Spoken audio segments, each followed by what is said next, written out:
Hello everyone, welcome to this channel once again. সকলে কেমন আছো? আমি খুব ভালো আছি। চলো আজকে ক্লাসটা শুরু করি। বাই দ্য ওয়ে, সকলকে জানাই হ্যাপি নিউ ইয়ার। যতদিনে ক্লাসটা দেখছো ততদিনে হয়তো নিউ ইয়ার চলে এসেছে। 2026কে হাসি মুখে বরণ করার সাথে সাথে পড়াশোনাটাও যেন দুর্দান্ত হয়, তার জন্য চলে এসেছি আবারও একটা নতুন ক্লাস নিয়ে। যারা এখনো অবধি আগের ক্লাসগুলো করোনি, অবশ্যই করে আসো। এবং এবং এবং লাস্ট ক্লাসে কিছু আমি টাস্ক দিয়েছিলাম, আজকে তারই কনসিকোয়েন্সেস হবে। লাস্ট ক্লাসে তোমরা যা যা যে কমেন্ট করেছো একবার চটপট আমি কমেন্টে কারেকশন করে দেওয়ার চেষ্টা করেছি, এবং যারা পার্সোনালি টেলিগ্রামে মেসেজ করেছো তাদেরকেও জানাই, তারা মোস্টলি সবাই ঠিক আনসার দিয়েছো এবং আমি কারেকশন করে দিয়েছি। চলো আজকে সেই ক্লাসটা নিয়ে ডিসকাশন হোক। অলরেডি স্ক্রিনে বোর্ড চলে এসেছে এবং দেখতে পাচ্ছ সেখানে কোয়েশ্চেন্স গুলোর আনসার শুধু আছে, কোয়েশ্চেন্স আমি লিখিনি। কোয়েশ্চেন্স তোমরা দেখতে চাইলে আরো একবার রিক্যাপ করো, একবার লাস্টের টুকু দেখে আসো। চলো শুরু করা যাক আজকের ক্লাস। আচ্ছা, প্রথম কোয়েশ্চেনের আনসার হচ্ছে অপশন বি, কারণ ওখানে দেখবে লিবার্টির সাথে ইকোনমিক ওয়ার্ডটা ছিল, তাই এক্সপ্লানেশনে কি আছে দেখো, প্রিয়াম্বল লিবার্টি। এই প্রিয়াম্বলের লিবার্টি ওয়ার্ডটা কিন্তু associated with thought, expression, belief, trust, faith and worship. এখানে ফেথ ওয়ার্ডটাও ছিল, যেটা হয়তো বাই এনি চান্স মিস হয়ে গেছে। আচ্ছা চলো, এবার বুঝতে পারছো তাহলে লিবার্টি ওয়ার্ডটা সাথে ইকোনমিক ওয়ার্ডটা একেবারে যাচ্ছে না, সুতরাং এই আনসারটা একদম কারেক্ট। তোমরা কিন্তু যারা কারেক্ট আনসার দিয়েছো তারা কিন্তু ইউপিএসসি লেভেলে প্রিলিমিনারি একটা কোয়েশ্চেন এতক্ষণে সলভ করে ফেলেছো। এবার কোয়েশ্চেন নাম্বার 2 তে আসি। কোয়েশ্চেন নাম্বার 2টা ভেরি ইম্পর্টেন্ট, কারণ এটা এখন ট্রেন্ডিং কোয়েশ্চেন, আমি আগেও বলেছি। দেখো কোয়েশ্চেন নাম্বার 2 এর অপশন হচ্ছে এটাও বি, এবং এখানে কিন্তু বলা হয়েছিল ইকুয়ালিটি, লিবার্টি, ফ্রেটার্নিটি। এই ওয়ার্ড গুলো, প্রিয়াম্বলের এই টার্ম গুলো কোথা থেকে নেওয়া হয়েছে? প্রিয়াম্বলের এই টার্ম গুলো কোথা থেকে নেওয়া হয়েছে? ফ্রেঞ্চ কনস্টিটিউশন থেকে। তোমাদের মনে আছে লাস্ট ক্লাসে আমি পড়িয়েছিলাম যে কোন কিছু কি পয়েন্টস, সেই ক্লাসের কি পয়েন্টস এর মধ্যে কিন্তু আমি বলে দিয়েছিলাম কিছু ইম্পর্টেন্ট পার্ট, কোন কনস্টিটিউশন কি কি পার্টস রয়েছে এবং কি কি কনস্টিটিউশন কোন খাতা থেকে আইডিয়াস গুলো নেওয়া হয়েছে। তার ডিটেল ক্লাস আমি অবশ্যই করাবো, সেটা আমি সেদিনকেও বলেছি, আবারও বলছি। তবে সেই এমসিকিউটার জন্য জেনে রাখো, তোমরা কিন্তু আবারও যারা যারা এটাও সঠিক আনসার দিয়েছো উইথাউট ডুইং এনি চিটিং, তারা কিন্তু সঠিক আনসার দিয়ে দিয়েছো। আর যারা চ্যাট জিপিটি বা গুগলকে জিজ্ঞেস করে করেছো, বাবা আর করো না, এবার থেকে নিজে আনসার দাও, কারণ আমি প্রত্যেকটা ক্লাসের প্রত্যেকটা নোটস প্রোভাইড করে দেওয়ার পরে কিন্তু কোয়েশ্চেন্স গুলো করছি। পড়াশোনা করো ভিডিও দেখে এবং কোয়েশ্চেন আনসার সলভ করো, এর থেকে ভালো অনেস্ট প্রিপারেশন আর হয় না। চলো নেক্সট স্লাইডে যাই আমরা। আচ্ছা, নেক্সট স্লাইড থেকে আমরা আজকে শুরু করব। এটা আমাদের জাস্ট ছিল ব্রিফ একটা, যে আমরা কোয়েশ্চেনের আনসার্স গুলো করলাম। অ্যাকচুয়াল ক্লাস কিন্তু আজকে এখান থেকে শুরু হচ্ছে। আমরা কিছু ল্যান্ডমার্ক জাজমেন্ট পড়বো। ল্যান্ডমার্ক জাজমেন্টের মধ্যে থাকছে, দেখো প্রথমেই আসছে কিসের ল্যান্ডমার্ক জাজমেন্ট? অবশ্যই প্রিয়াম্বল। প্রিয়াম্বল নিয়ে চলছি আমরা এখনো অবধি, আমাদের কিন্তু প্রিয়াম্বলের ক্লাস শেষের দিকে, তার জন্য প্রিয়াম্বলটা একেবারে টপ টু বটম অবধি আমরা ডিটেলে ক্লাস করে নিলাম, ঠিক আছে? চলো প্রথমে দেখো আছে বেরুবাড়ি কেস। বেরুবাড়ি কেস, আগে আমি কেসটা পড়ে নি, তারপরে তোমাদের এক্সপ্লেন করছি। বেরুবাড়ি কেসে কি আছে দেখো, it was used as a reference under 141 or 143 clause 1 of the constitution, which was the implementation of Indo-Pakistan agreement. Indo-Pakistan agreement related to the Berubari Union, and in exchanging the enclaves with which were decided for the considerations by the bench of the consisting 8 judges bench. এই কোয়েশ্চেনটাও আসে যে বেরুবাড়ি কেসে কিন্তু কত জাজেস বেঞ্চে হয়েছিল, বা bench কি বেঞ্চ হয়েছিল?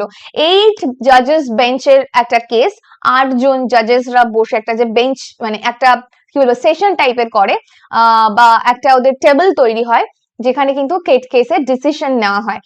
এই কেসটা থেকে কিন্তু বলা হয়েছিল, এই কেসটা দেখো, কেস কোনোদিন লিখতে আসে না, তোমরাও জানো। কেস কিভাবে আসে? কেস তোমাকে আইদার রেফারেন্স দিতে হবে যে এই সাথে এই টপিকটার সাথে এই কেসগুলো রিলেটেড, আদারওয়াইজ তোমাকে কি করবে, কেসগুলোর থেকে তার কি পয়েন্টস গুলো জিজ্ঞেস করবে। যেমন একটা আমি বলে দিলাম যে এটা 8 জাজেস বেঞ্চ, এরকম একটা কোয়েশ্চেন এখান থেকে উঠে আসছে। আর কি বলেছিল, এখানে 4টে অপশন দিয়ে দেবে যে বেরুবাড়ি কেসের ঠিক কি কথা উঠে এসেছিল। প্রথমেই দেখো বলে দিয়েছে, এটা প্রিয়াম্বল ইজ দ্য কি to open the mind of the makers. Preamble হচ্ছে একটা কি পয়েন্ট যেখানে বোঝা যাবে যে কনস্টিটিউশনটা কিভাবে তৈরি হয়েছে, সেই মেকার্স, কনস্টিটিউশন যে ফ্রেম করেছে, যে তৈরি করেছে, সেই মেকার্সদের একটা মাইন্ডসেট বোঝা যাবে। দ্য প্রিয়াম্বল ইজ দ্য কি to open the mind of the makers. মানে প্রিয়াম্বল পড়ে বোঝা যাবে যে মানে একদম তৈরি করার পেছনে চিন্তা ভাবনা কি ছিল, মেকার্সদের কি চিন্তা ভাবনা ছিল। But it cannot be considered as a part of the constitution, এই কথাটাও উঠে আসে কিন্তু, ভীষণ important. It is cannot be the part of the constitution, মানে এটা কিরকম ব্যাপারটা দাঁড়ালো, বেরুবাড়ি কেসে বলা হয়েছে প্রিয়াম্বল কিন্তু কনস্টিটিউশনের পার্ট নয়।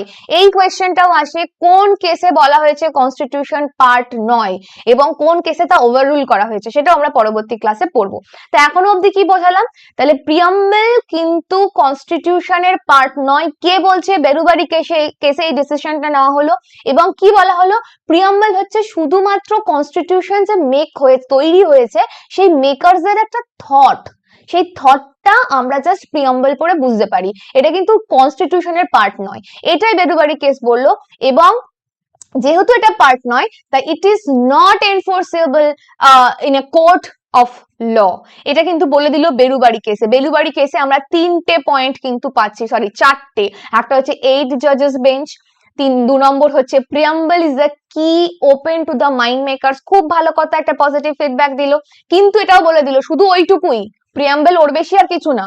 মেকারসদের একটা থটস, একটা মানে কি বলবো, ওদের মাথার মধ্যে কি চলেছিল সেটাই জাস্ট প্রিয়াম্বল বলছে। মানে কনস্টিটিউশন তৈরি করার পেছনে কি মানে কি বলবো ওপিনিয়ন ছিল, কি ওদের থটস ছিল, সেটাই প্রিয়াম্বল বোঝাচ্ছে। প্রিয়াম্বল কিন্তু কনস্টিটিউশনের পার্ট নয়। এটা গেল 3 নম্বর। এবং 4 নম্বর কি, যে এটা কিন্তু যেহেতু পার্ট নয়, এটা এনফোর্সেবল করা যাবে না। মানে প্রিয়াম্বলের কোনো কিছু যদি কারোর কিছু গন্ডগোল হয়, যে কোনোভাবে প্রিয়াম্বলের কোনো টার্ম ভায়োলেটেড হয় বা প্রিয়াম্বলকে উঠিয়ে নিয়ে এসে আমি কোনোভাবে প্রোটেকশন পাবো না, এটা বেরুবাড়ি কেসে বলছে। এটা কিন্তু কনস্টিটিউশন বলছে, মানে আমার কথা নয়, কোনো মেকার্সের কথা নয়, এটা বেরুবাড়ি কেসে ডিসিশন নেওয়া হলো।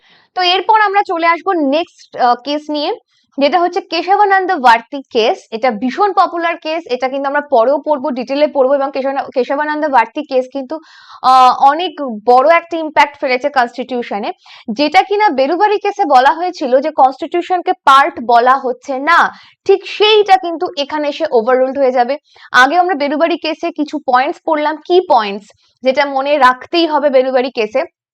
ঠিক তেমনই কেশবানন্দ ভারতী কেসে কি হলো, কেশবানন্দ ভারতী কেসে দেখো এখানে বেঞ্চ অফ 13 জাজেস, ওখানে কত ছিল 8 জাজেস এর একটা বেঞ্চ ছিল, কিন্তু এখানে সেটা হয়ে গেল 13 জাজেস। মানে এখান থেকে আবারও একটা প্রশ্ন আসবে। এবং সেটা কিন্তু বলা হচ্ছে, এবার কোর্ট বলছে preamble of the constitution will now be considered as a part of the constitution. এরপরে এই কেস থেকে কিন্তু কনস্টিটিউশনের পার্টকে পার্ট হিসেবে প্রিয়াম্বলকে কনসিডার করা শুরু হলো। মানে ঠিক বেরুবাড়ি কেসে যা বলা হয়েছিল সেটা ওভাররুল হয়ে গেল কোথায়, কেশবানন্দ ভারতী কেসে। তো এখানে বোঝা যাচ্ছে যে প্রিয়াম্বলকে এবার কিন্তু এনফোর্স করা হচ্ছে। তো preamble is not the supreme power, কিন্তু এখানে আরেকটা একটা স্টেটমেন্ট দেওয়া হলো যে preamble is not the is not the supreme power or the source of the restriction prohibition, but it plays important role in the interpretation of the statutes provisions of the constitutions. It can be concluded that preamble is a part of the introductory part of the constitution. Okay fine, বোঝা গেল। কেশবানন্দ ভারতীতে কিন্তু consider করা হলো, তাহলে বেরুবাড়ি কেসে preamble part নয়, কেশবানন্দ কেসে কিন্তু সেটা ওভাররুলড হয়ে গেল, কনস্টিটিউশনের পার্ট কিন্তু প্রিয়াম্বল কনসিডার করা হলো। এর পরের কেস আসছে কি, union government versus LIC of India.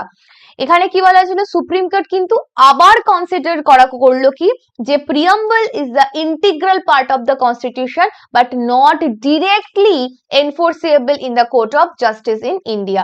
এখানে কিন্তু বলে দিল প্রিয়াম্বলকে পার্ট হিসেবে ধরা হলো, বাট কনসিডার করা হলো না যে এটা এনফোর্সেবল বাই কোর্ট।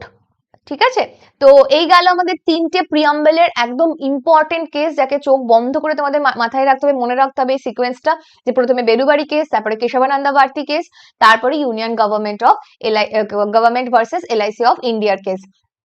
তো প্রত্যেকটা কেসের একটা আলাদা ইম্পর্টেন্স আছে, তাই ইন্ডিভিজুয়াল কেসের কিন্তু ইন্ডিভিজুয়াল কি পয়েন্টস গুলো পড়ে নেবে তোমরা।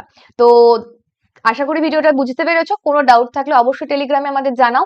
টেলিগ্রামের গ্রুপে এখনো জয়েন না হলে জয়েন হয়ে যাও। এই নোটস, এই কেস ওখানে তোমরা পেয়ে যাবে। এবং অবশ্যই কমেন্টে জানিও ক্লাসটা কেমন লাগলো। যদি ভালো লেগে থাকে তাহলে ছোট্ট একটা রিকোয়েস্ট থাকলো, তোমরা কিন্তু সবাই ওখানে ওই কমেন্ট বক্সে একটা করে হার্ট সাইন দিয়ে দিও, তোমাদের পছন্দের কালারের একটা হার্ট সাইন। আমি কিন্তু দেখার অপেক্ষায় রইলাম, তোমাদের ক্লাস কেমন লাগছে ওখানে বুঝতে পারবো। আর ওয়েট করছো কেন, যাও ভিডিওটা দেখো এবং ভিডিওটা দেখার পর বন্ধুদের মধ্যে শেয়ার করে দাও। দেখা হচ্ছে পরের কোনো ক্লাসে।